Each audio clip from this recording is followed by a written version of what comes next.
Shalom, selamat pagi, selamat datang di GKPB FDC Muntilan Channel. Selamat hari Minggu, Tuhan Yesus memberkati. Sebelum kita memulai ibadah pada pagi hari ini, marilah kita berdoa terlebih dahulu. Yes, Bapak, terima kasih Bapak atas berkat yang Kau berikan pada hari ini Bapak, sehingga kami Bapak dapat memulai ibadah online pada hari ini Bapak. Terima kasih Bapak, terima kasih Yesus. Serahkan semua ke dalam tangan kasih-Mu Bapa. Semua yang percaya katakan amin.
Kita mau memuji Tuhan lebih lagi. Kita percaya bahwa Tuhan kita Tuhan Allah yang luar biasa.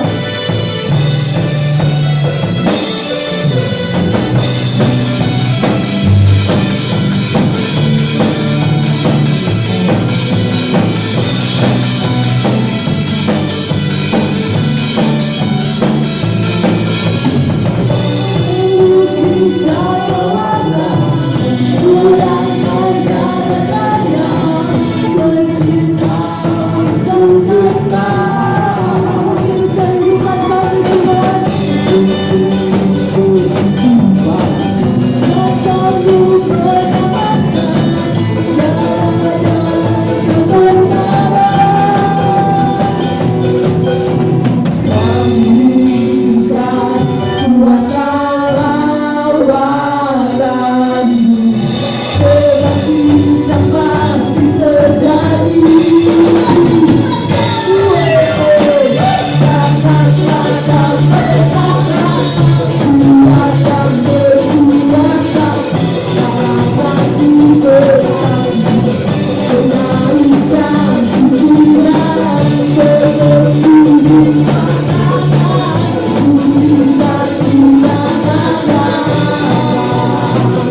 Biarkan musik memuji Tuhan.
Mari kita siapkan hati kita untuk mendengarkan firman Tuhan.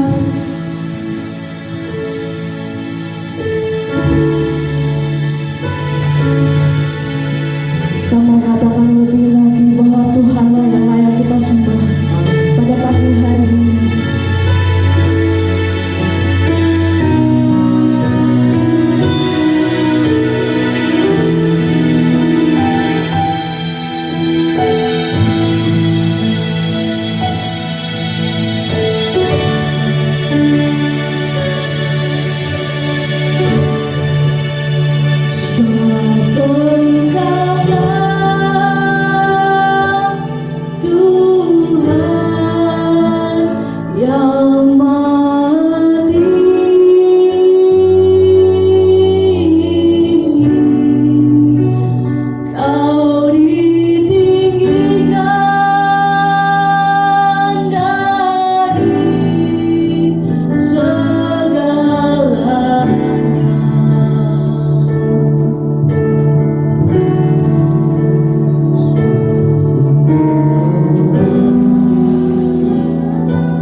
pujian, segala sembah hormat kami Tuhan hanya bagi-Mu Bapa.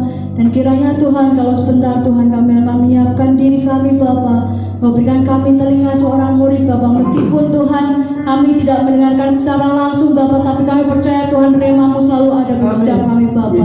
Terima kasih Tuhan, terima kasih Yesus. Kami ucap syukur Tuhan, haleluya, amin.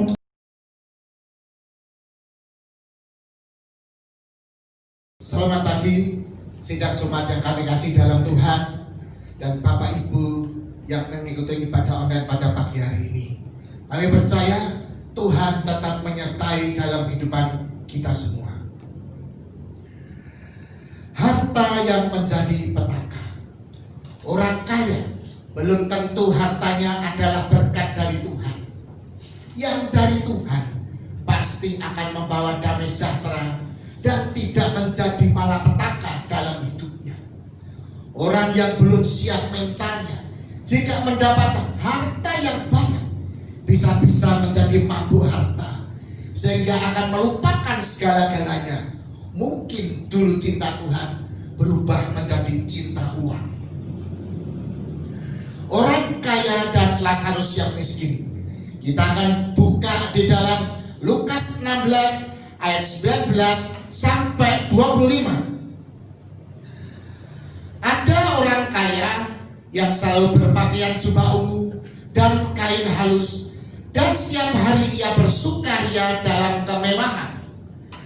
Dan ada seorang pengemis bernama Lazarus, badannya penuh dengan borok, berbaring dekat pintu rumah orang kaya itu, dan ingin menghilangkan laparnya dengan apa yang jatuh dari meja orang kaya itu. Malahan anjing-anjing datang dan menjilat boroknya. Kemudian matilah orang miskin itu, lalu dibawa oleh malaikat-malaikat ke pangkuan Abraham. Orang kaya itu juga mati, lalu dikubur. Dan sementara dia menderita sengsara di alam maut, ia memandang ke atas, dan dari jauh dilihatnya Abraham dan Lazarus duduk di pangkuannya. Lalu ia berseru, katanya, "Bapak Abraham, kasihanilah aku, suruhlah Lazarus supaya ia mencelupkan ujung jarinya ke dalam air dan menyejukkan lidahku, sebab aku sangat kesakitan dalam nyala api ini." Tetapi Abraham berkata, "Anak, ingat bahwa engkau telah menerima segala yang baik sewaktu hidupmu, sedangkan Lazarus segala yang buruk. Sekarang ia mendapat hiburan dan engkau sangat menderita." Dalam kisah ini, saya tidak melihat bahwa orang kaya ini adalah orang yang jahat atau koruptor atau orang yang suka merampok atau mencuri. Saya yakin dia mendapatkan hartanya ini dengan bekerja keras.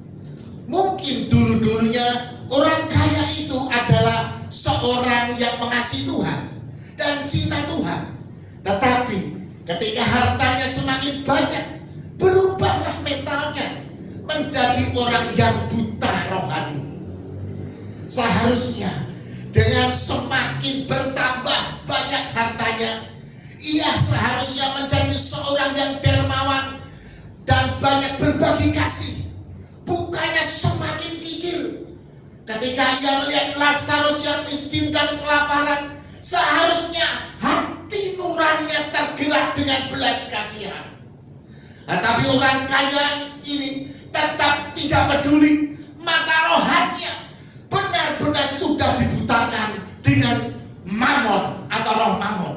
Yang penting aku sudah tidak kekurangan, orang lain peduli aman. Dalam hatinya sudah tidak ada lagi belas kasihan, karena dalam benaknya yang ada adalah uang dan uang. Yang penting adalah uang.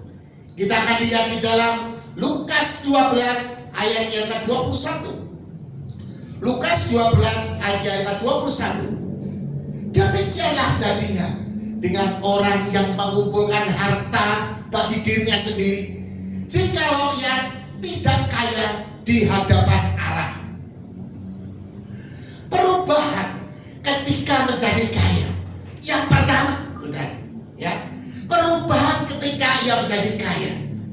Yang pertama, lupa diri, atau yang mengumpulkan harta untuk dirinya sendiri, atau hanya untuk kepentingan perutnya sendiri. Ia semakin kaya bukannya semakin dermawan, tetapi semakin perhitungan atau semakin pelit. Benar nggak, saudara? Orang yang demikian ini adalah orang yang dikuasai mamon. Orang yang dikuasai mamon sifatnya akan berubah menjadi kejam, suka menindas orang, kejam, penuh perhitungan, senang jika orang lain menderita, senang mempersulit orang, dan merasa puas jika orang yang dikerjainya menderita. Sombong, hanya ingin bergaul dengan orang-orang yang selevel, meremehkan orang miskin, dan tidak menghargainya. Yang penting keuntungan buat saya, orang lain peduli amat. Egois, pengennya semua orang menghormatinya karena merasa uangnya banyak. Hobinya, saudara, kalau mau tahu hobinya mencari-cari kesalahan orang, kemudian dijelek-jelekan di depan banyak orang. Yang kedua, saudara, mulai dikuasai oleh hawa nafsu dan jatuh ke dalam dosa perzinahan. Ingat, saudara, dosa perzinahan ini adalah dosa yang membawa kenikmatan. Dengan demikian semakin tenggelamlah ia ke dalam lumpur dosa. Mulailah ambisi dengan kekuasaan dan ketenaran sampai tingkat ini. Orang yang tidak mau mendengarkan masukan atau pendapat-pendapat orang lain, seolah-olah sudah tidak membutuhkan Tuhan lagi. Dan apa yang muncul dari benaknya dianggap suatu kebenaran. Harta dapat, wanita dapat, kekuasaan juga didapatnya. Akhirnya dia merasa seperti dewa. Apa yang dikehendakinya harus dituruti, seperti orang kaya tersebut, kaya raya di dunia ini. Bisa bersenang-senang, tetapi saudara perhatikan, tetapi berakhir dengan masuk ke kerajaan maut atau neraka. Kita lihat kisah orang kaya tersebut setelah mati. Kita akan lihat di dalam Lukas 16 ayat yang ke-25. Lukas 16 ayat yang ke-25. Tetapi Abraham berkata, "Anak, ingatlah bahwa engkau telah menerima segala yang baik sewaktu hidupmu, sedangkan Lazarus segala yang buruk. Sekarang ia mendapat hiburan dan engkau sangat menderita." Saudara, ternyata saudara, kehidupan setelah mati itu ada, dan kehidupan itu neraka itu ada. Jadi kehidupan yang setelah mati itu ada dua hal, yaitu kehidupan kekal di surga dan masuk ke dalam neraka. Orang miskin bisa nggak menjadi hamba uang? Bisa nggak orang miskin bisa nggak menjadi hamba uang? Bisa saja, saudara. Orang yang tujuan hidupnya hanya fokus untuk cari uang saja, sampai ke gereja saja tidak sempat. Orang yang demikian adalah orang yang konyol. Dunianya tidak dapat, surganya juga tidak dapat. Ibaratnya sudah miskin di dunia, masuk neraka juga. Nah, saudara perhatikan di sini. Orang yang kaya itu perlu mentalitas kerajaan, saudara. Kalau orang yang mempunyai mentalitas kerajaan ini, kalau diberkati Tuhan, ia tetap tidak berubah. Ada suami istri yang bekerja pada sebuah perusahaan dengan gaji cukup untuk hidup. Suatu hari ada seorang hamba Tuhan mempunyai visi untuk membeli tanah untuk bangun gereja. Sepasang suami istri ini sepakat untuk menabur komisinya selama setahun. Padahal saudara, mungkin juga suami istri itu baru kali itu mendapat komisi, saudara. Padahal sebenarnya mereka juga membutuhkannya juga. Tetapi mereka mendahulukan kepentingan Tuhan daripada kepentingannya sendiri. Sampai-sampai hamba Tuhan tersebut bertanya, apakah kamu tidak sayang dengan uang sebanyak itu dipersembahkan pada Tuhan? Jawabnya yang luar biasa. Katanya begini, Pak, semua yang saya miliki ini milik Tuhan. Saya hanya sebagai pengelola saja. Akhirnya, saudara, persembahan itu diserahkan dan dikeluarkan. 2 tahun kemudian, mereka ini diberkati Tuhan luar biasa, sampai menjadi miliarder. Saudara, setelah dia menjadi miliarder, tetapi hatinya tetap seperti semula, tidak berubah, tetap rendah hati, tetap dermawan, tetap melayani Tuhan, tetap takut dan mengasihi Tuhan. Tidak menjadi hamba uang seperti orang kaya di atas. Saya sering melihat YouTuber Kristen yang banyak menentang 1/10. Saya ingat Ibu Indri Gotama pernah mengatakan, iman orang Kristen itu nampak dari cara mengembalikan 1/10 pada Tuhan. Jadi pendapat saya bahwa 1/10 itu adalah bukti ketaatan dan bukti kita ini tidak cinta uang atau mamon. Jelas saja yang menentang tentang perpuluhan, ya, saya katakan mereka itu cinta uang atau kikir, saudara, atau hamba uang. Kita lihat 1 Timotius 6 ayat yang ke-10. Karena akar kejahatan adalah cinta uang. Saudara perhatikan, uang itu tidak jahat, tetapi yang jahat itu apa? Cinta uang. Karena akar segala kejahatan ialah cinta uang. Sebab oleh memburu uanglah beberapa orang telah menyimpang dari iman dan menyiksa dirinya dengan berbagai-bagai duka. Jika saya pribadi mendapatkan berkat dari Tuhan, ada yang saya kembalikan 1/10 kepada Tuhan, dan ada yang saya tabur, dan ada yang saya pakai. Ingat, 1/10 itu adalah milik Tuhan, bukan milik pribadi hamba Tuhan atau pendeta. Sedangkan pendeta atau hamba Tuhan itu hanyalah seorang hamba, bukan bos yang boleh memakai uang 1/10 seenaknya sendiri. Dan ingat saudara, besok juga akan dipertanggungjawabkan di hadapan Tuhan. Jadi ingat, jadi hati-hatilah jika engkau memiliki harta yang banyak, sebab di mana hartamu berada, di situ hatimu tinggal. Jadi jangan sampai engkau dibutakan dengan harta seperti orang kaya tersebut, yang akhirnya mendapat kebinasaan yang kekal. Amin. Tuhan Yesus memberkati. Mari kita bangkit berdiri. Kita angkat tangan kita, saya berdoa untuk saudara.